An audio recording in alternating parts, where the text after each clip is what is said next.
Hello and welcome to the Feminine Millionaire Show. I'm your host, Polly Alexander. I'm a success coach, healer, creative, and future millionaire. If creating money and success in a spiritual and feminine way is your goal, this show is for you. Understand how to overcome your past, bring your soul's greatest gifts to the world, and up-level your income, impact, joy, and happiness. Join me on my journey to creating a 7-figure business and learn the business mindset, spiritual, and lifestyle changes I make along the way. Let's all rise together. Hello and welcome to this week's episode of the Feminine Millionaire Show. I'm really excited to bring a very special guest to you today, and we're going to be talking about all things podcasting, which I have never talked about before on the show. So Michele Lamoureux is an author, speaker, podcast host, and coach who guides women to love their lives and embrace their unique voice in the world. Michele hosts the popular podcast for women, The Good Life Coach, which I'm very honored to have been a guest on several times. The show is downloaded in over 80 countries, where she interviews best-selling authors, leading experts, and extraordinary female entrepreneurs to inspire women to awaken to their full potential. In her book, Design a Life You Love, Michele teaches self-love as the gateway to all you desire in life. Before her work empowering women, Michele spent 15 years in corporate America, leading international marketing and branding campaigns for professional services firms. Welcome, Michele. So good to be with you, Polly. It's fun to have this conversation the other way. I love having you on, but this is fun for me now to be the guest. I know. The tables are turned. I'm feeling the pressure. You're a great interviewer, so feeling the pressure. So, could you share a little bit about the journey that led you to starting the Good Life podcast? Because this is actually when our paths crossed. So I only know you as the host of the podcast, but share with my listeners what came before. Okay. Well, actually, if you want to know how I started podcasting or why, honestly, from the time I was a little girl, I wanted to have my own show. And that may sound funny, but I remember watching a very popular TV host when I was probably 8 years old in the United States, where I'm based here in San Diego, but at the time in Boston. And I remember thinking, what a cool job. It was a man at the time. It was before the Oprah Winfrey's of the day. And, continuing to watch these hosts connect with people on ideas and information just lit my heart up. And so even though I pursued this corporate path in marketing, I always had in my heart that I wanted to have a show, whatever that meant. And the beauty of podcasting is that really anyone can do it. And so when I was 38, I got married at 36. That Christmas, my husband, this was back in 2008, my husband, as a Christmas present for me, knew I wanted to get my voice out in the world. He's very much an early adopter of technology. And he said, podcasting is the future.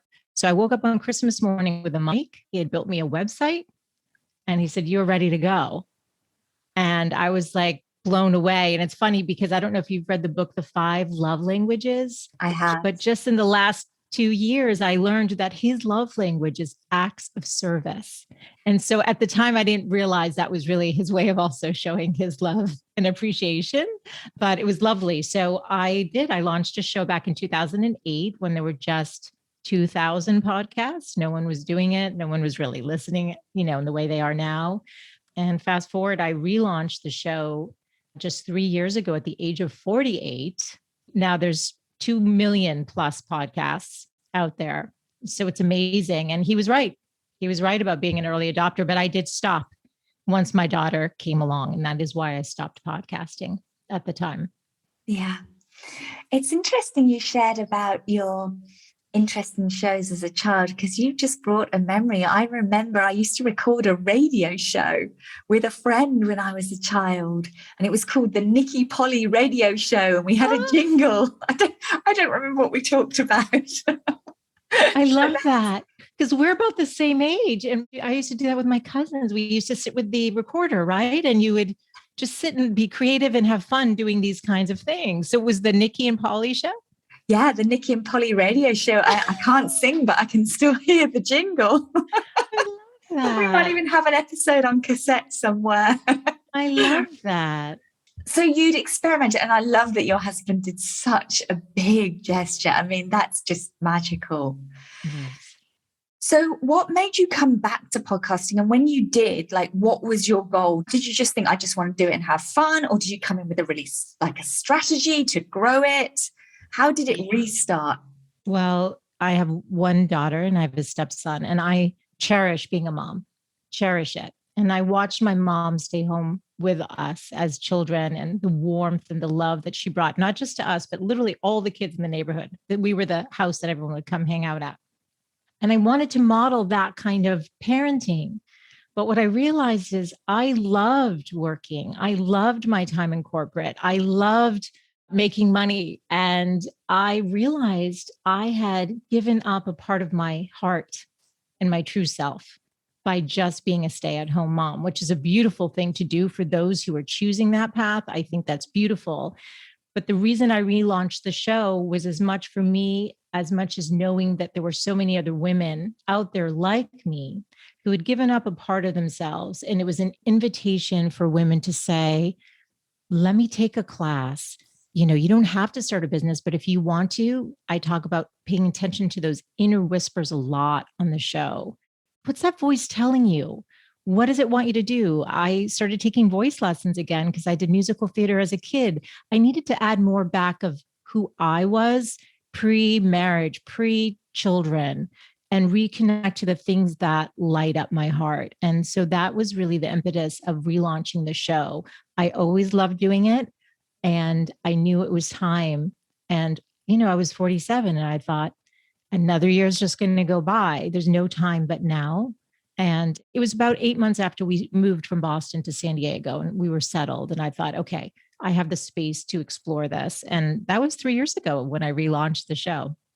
And when you relaunched, you came into a very different market, as you shared. First time around, there were 2,000. It was all new and exciting. There was tons of opportunity. It was the next big thing. And the second time around, there's like a million podcasts or something. Is there anything in your mindset that you had to overcome to actually launch this, knowing that now it's something that everyone does? Yeah, it's interesting because I didn't have any of those limiting beliefs. What I really had to pay attention to is when I first had my show, I was doing solo casts. And it was so clear to me that I wanted to do an interview series in addition to doing some one off solo casts. I realize where I get my energy, and it's for sure connecting like with lovely guests like you, Polly, when you come on the show around ideas and information. And so that was one of the things that I had to look at when I launch. How am I going to do this? The other part was I had done everything soup to nuts when I launched back in 2008, getting it up on Libsyn and doing it all was super simple. And so one of the things that was very clear to me was the tech and the anyone could do it on their own, but that's not where I wanted to invest my time. So finding a podcast editor to partner with me was one of the things that I did before I even launched my first episode. So I was batch recording interviews, and I was very fortunate to find an amazing editor. So it was also an awareness that and permission to realize that I didn't have to do it all by myself like I did before. This was a new, medium again, now had grown in popularity. And so partnering with the editor was giving myself permission to not have to figure out how to do it all, which I think a lot of us women feel that we need to know it all and we have to make it harder. And so one of the best things that I did was investing in my editor, who I love. And he's been with me since the very first episode. Brilliant. Brilliant. You run a weekly show. What would Yes. you say the time allocation from your side is in total a week for planning, approaching guests, marketing, recording? For me, it's a lot because I often interview like New York Times bestselling authors. I'll dive into their books. I'll research, their bios. I'll do a lot of prep depending who the guest is. I also and not everyone does this, I go back, I listen to every interview that I do, both to learn or to discern maybe what could I have done better, what I want to do, but also for the listeners' experience. I want to make sure that there were any glitches or any editing that needs to be done. I flag that. I don't actually leave that to my podcast editor. His role is to maximize the volume and make it sound great and to get it up on the platforms. But when it comes to the content, I take that on. So I would say it's anywhere from 10 to 15 hours. Mm-hmm. So that's probably more than people realize that, and then you're curating your own show, especially when it's an interview show. So you're constantly doing outreach to guests and paying attention to, either what's topical that you want to cover or, who's on that list and doing the outreach. So for me, it's about 10 to 15 hours a week. Mm-hmm. I think that's reflected in the quality of your show.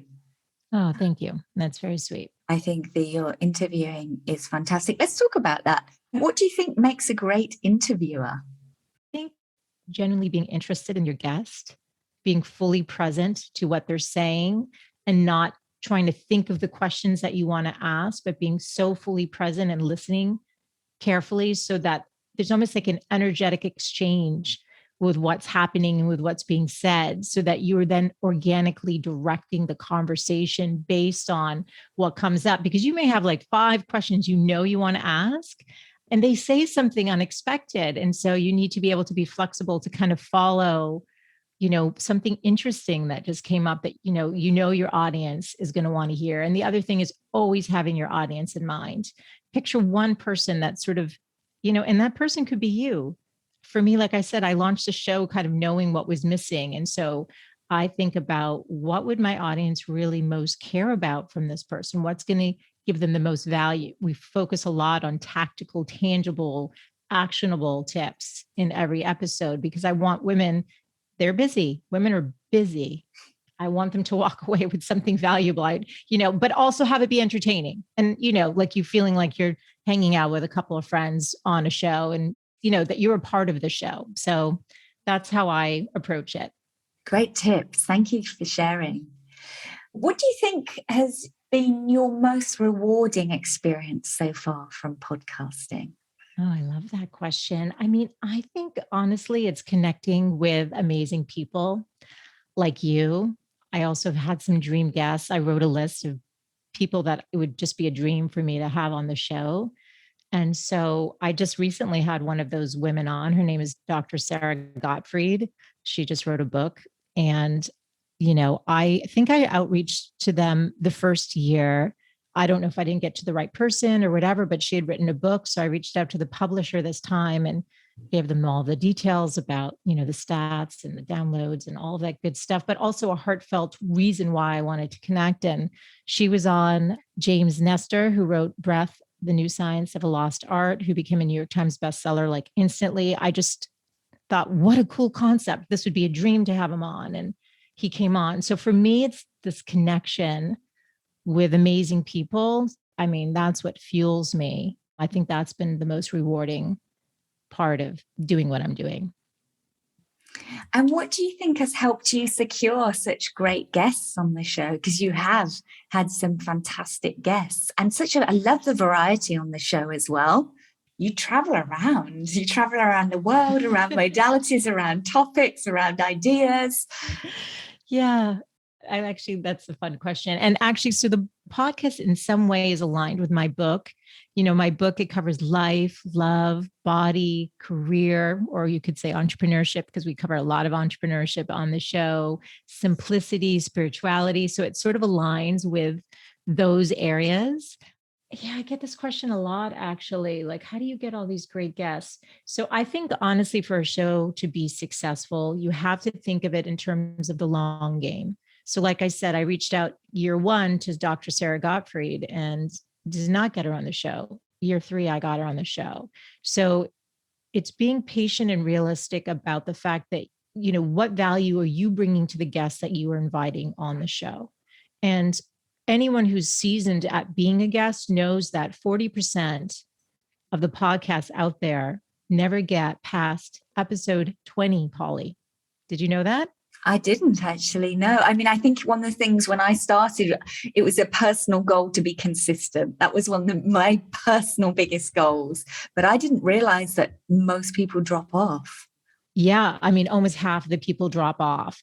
So anyone who's well known and out there have certain metrics that they're looking at, they want to know that you're going to show up and do it. I mean, I worked with this lovely woman. I had hired her for a little while, and I hope she got her show out. At the time, she had had 8 interviews recorded and hadn't launched it because, her career was taking off. She was a young woman. And so that's another thing that I see a lot of people actually do all the work and then they never put it out into the world.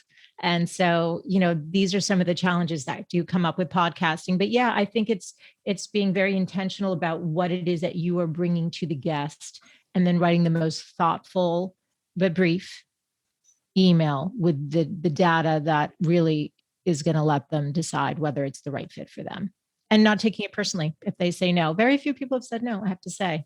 This isn't, something that you're just doing casually, but I'd say thinking about it with a longer term vision is important. How do you think you've evolved as an interviewer over the last 3 years?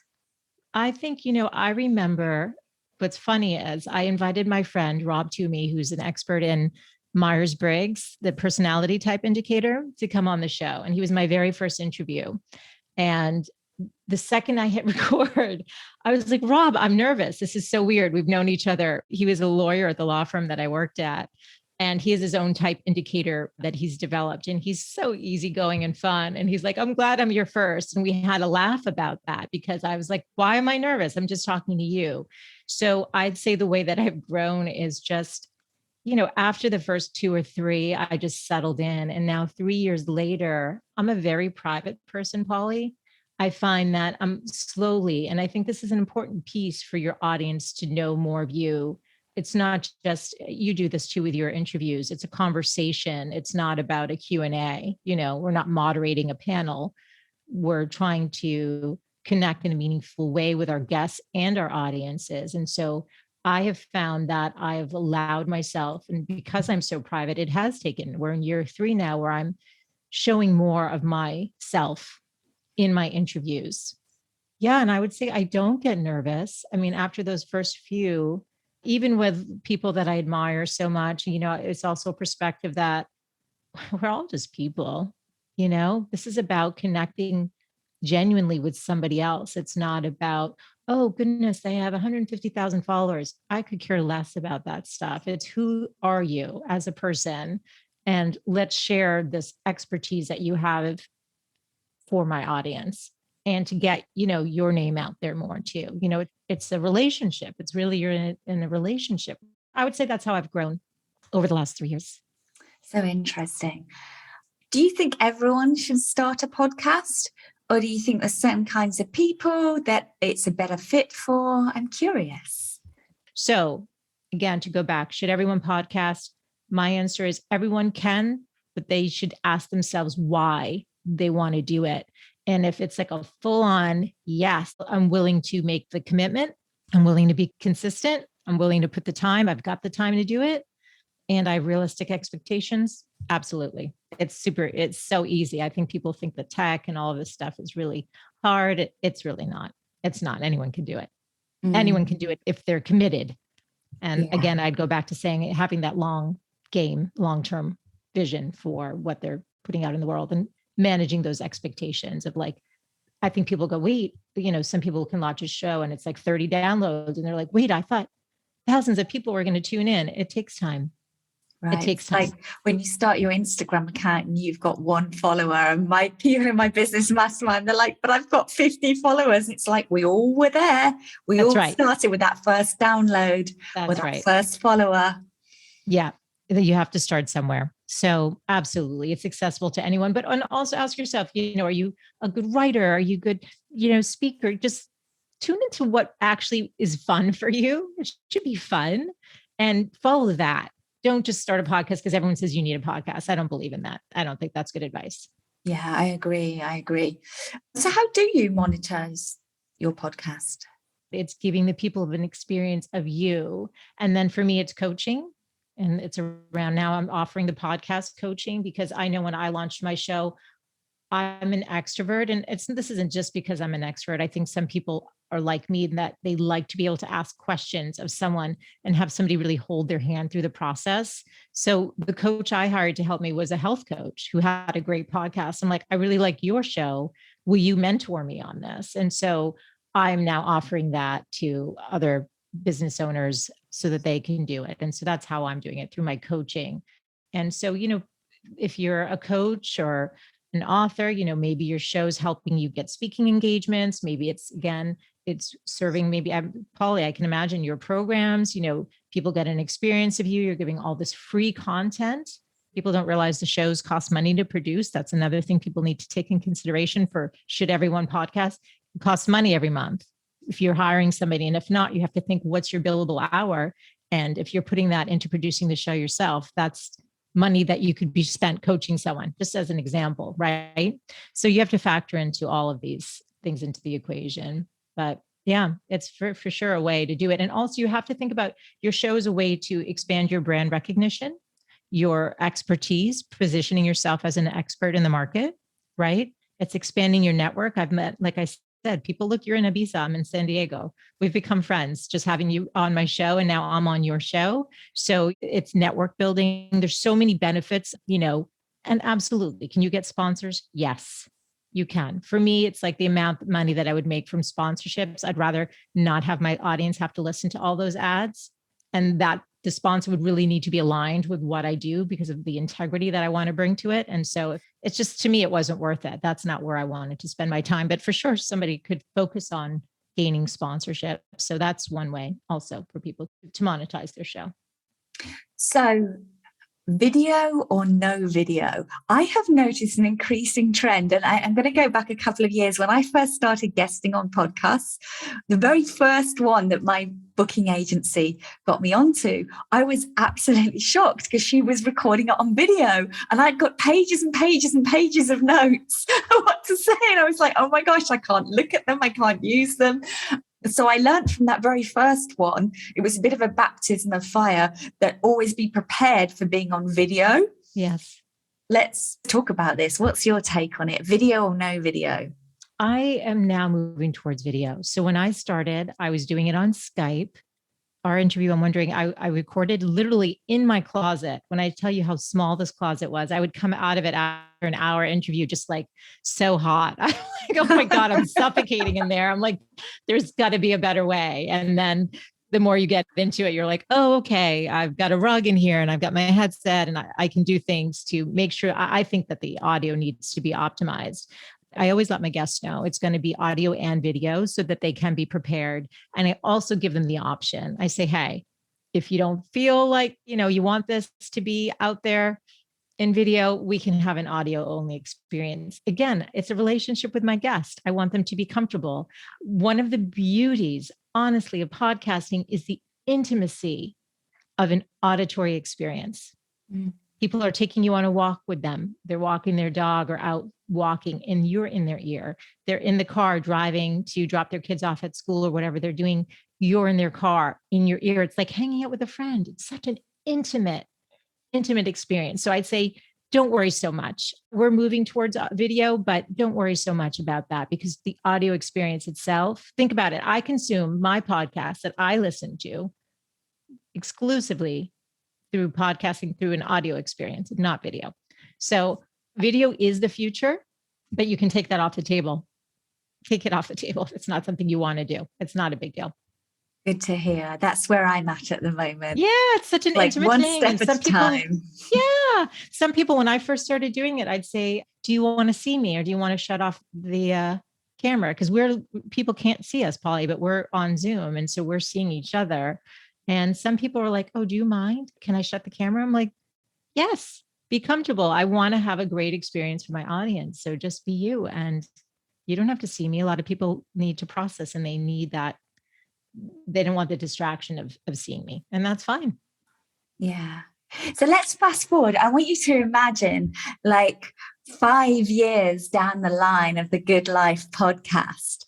What are you doing? Is it a TV show now? Is it a radio show? Is it a live event? Like, play with it. What I do you love that. see? Yes, yes, and yes. Let's do it all. I love all of that. I love doing the show so much. I would love to sit down with my guests in a studio. I would love that. I would love to have that experience and just the intimacy of the people being there and having it be a full on production. That would be absolutely the dream. And I could see some live events and bringing women together and all about empowering women. There's so much amazing content that's being produced with your show, with my show, with so many shows. Like if I could get, those same amazing guests to come in person and people can hear them live. I love the energy of live. It's just such a beautiful experience and one that obviously many of us have not had in 2 years now. So yeah, if I'm dreaming big, it's studio. We'll have to see. We'll have to check in 5 years if this happens, but for sure it'd be like an in-person professional production, whether it's TV or not, doesn't matter as much as the quality of what's being produced, and that ability to be with the guest in person would be a dream for sure. One of the questions I like to ask all my guests is, what is true abundance to you? Yes. For me, it's about being present to the moment. My favorite poet is Khalil Gibran, who wrote The Prophet. And there's a quote in it under friendship, and it's the last sentence on there. And it says, "In the dew of little things, the heart finds its morning and is refreshed." And when I think of that line, it literally every time I've read it, I've said it so many times, it brings tears to my eyes because that is life.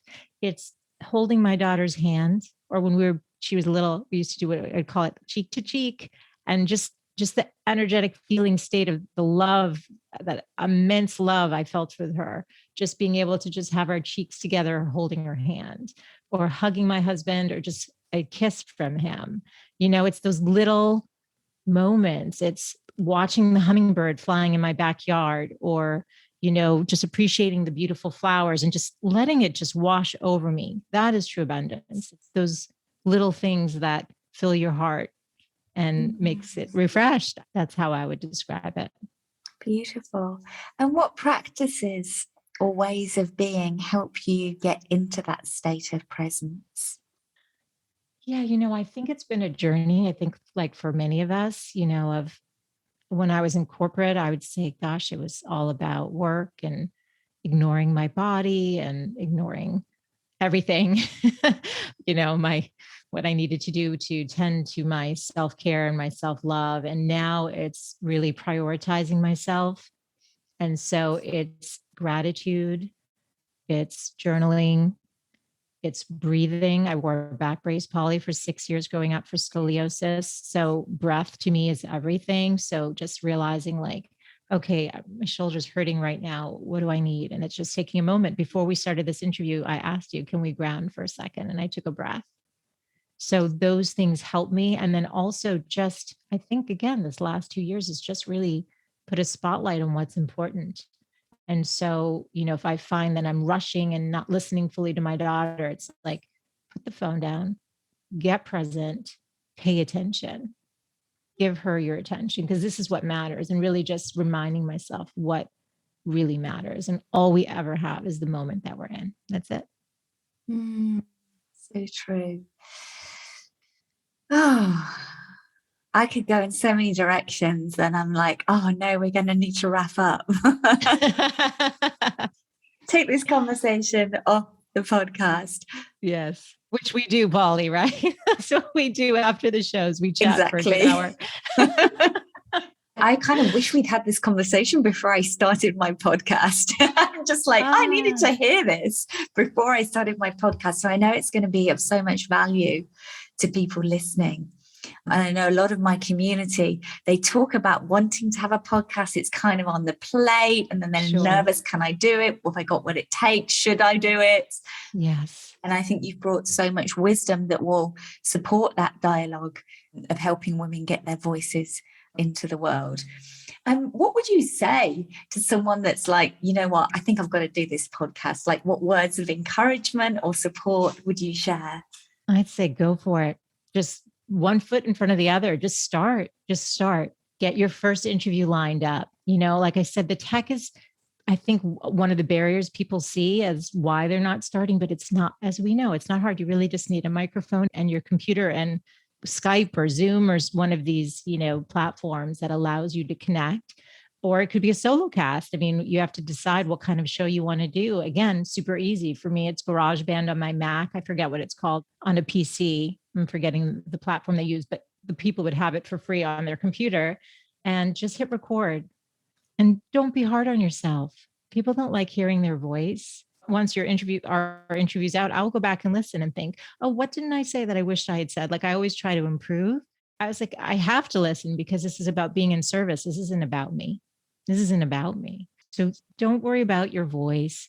This is the beauty. You get to express your authentic voice. And it's okay if it's a little shaky at first or you're nervous.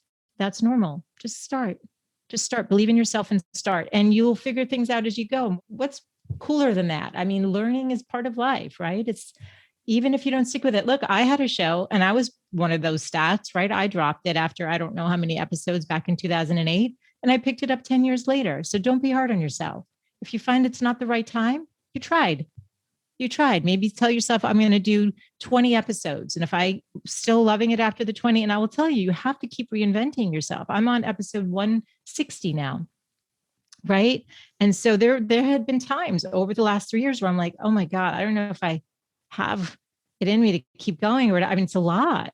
And then I'm like, oh my goodness, of course I would never stop. But it's like, what do I need to do to make it more fresh and interesting again? Or, what needs to change? Or am I going in a direction that doesn't feel authentic to my heart and what my audience needs right now? And so you're just going to be constantly calibrating as you go. And that's all good.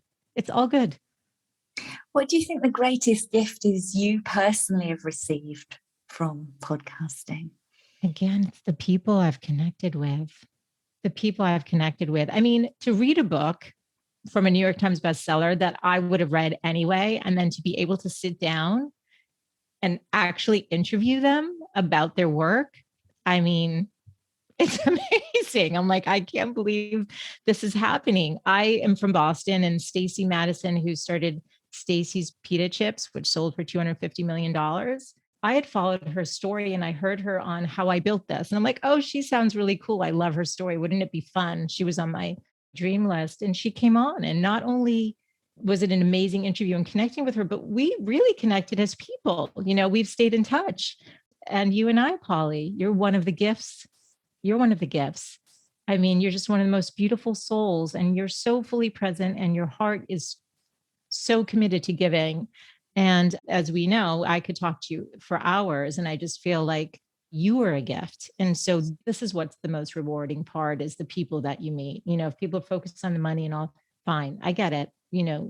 Another way to build your business and expertise, all of that is beautiful. But for me personally, it is the amazing men and women, mostly women, because I interview more women than men who've come on the show that I've gotten to connect with. Thank you. So beautifully put. So I just want to keep talking and we can't.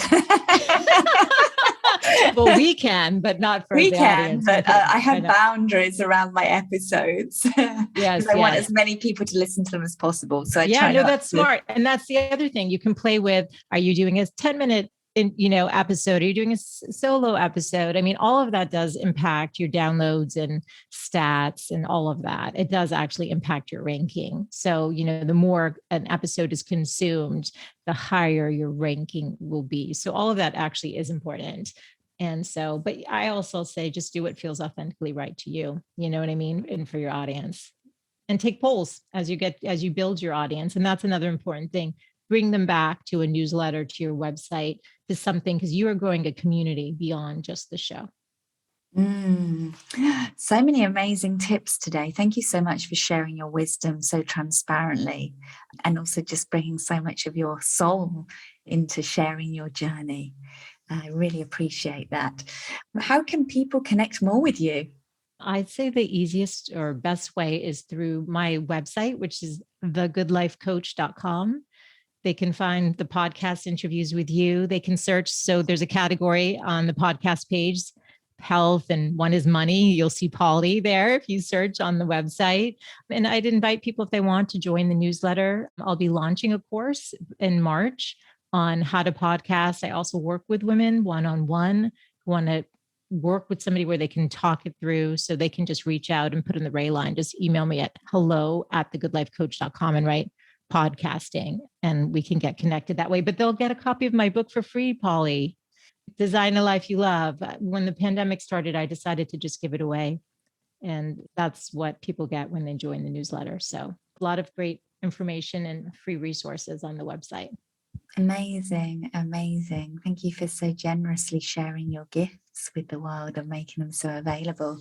And I think what you touched on about the connections being one of the most important things that you've received personally from podcasting, and it brings you the most joy. And I think I really noticed that, the last couple of years when we've been more restricted in our ability to connect with people, our ability to travel, be around inspiring people in person, to be able to do that from the comfort of your home and connect with inspiring people over the world and have deep, heartfelt connections like you create with your guests. I think that's so powerful. It's just, a really incredible medium. So thank you for sharing your journey, and thank you for being on the show. Thank you so much for having me, Polly, and for the beautiful podcast that you produce. I love listening to it, and I always get excited when there's a new episode, and just for the work that you do in the world. You're amazing. And so it's an honor to be here with you and with your audience. So thank you for having me. You too. You too. Thank you. One of the joys of the pandemic is our friendship, and I value and appreciate that.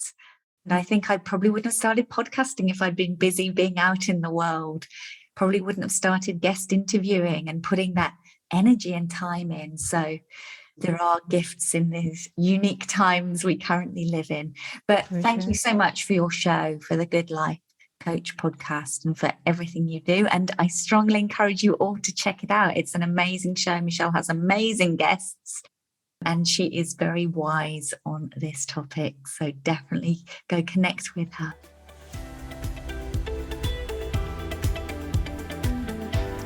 I hope today's interview has been informative and inspiring for you, and you've enjoyed the guest experts I brought on in the month of January. Can you believe we're already at the end of January 2022? It's already shaping up to be a great year for me, and I intend it is for you too. If you would like support with your business, go check out thrivebeautifully.com. We close the doors to my high-level mastermind at the end of this week, the 31st of January. So hop on and check that out if you are looking for high-level healing support, coaching, business training and mentoring. And I have made some conversation times available to connect with you. Have a beautiful and abundant and fruitful week, and I will be back again next week.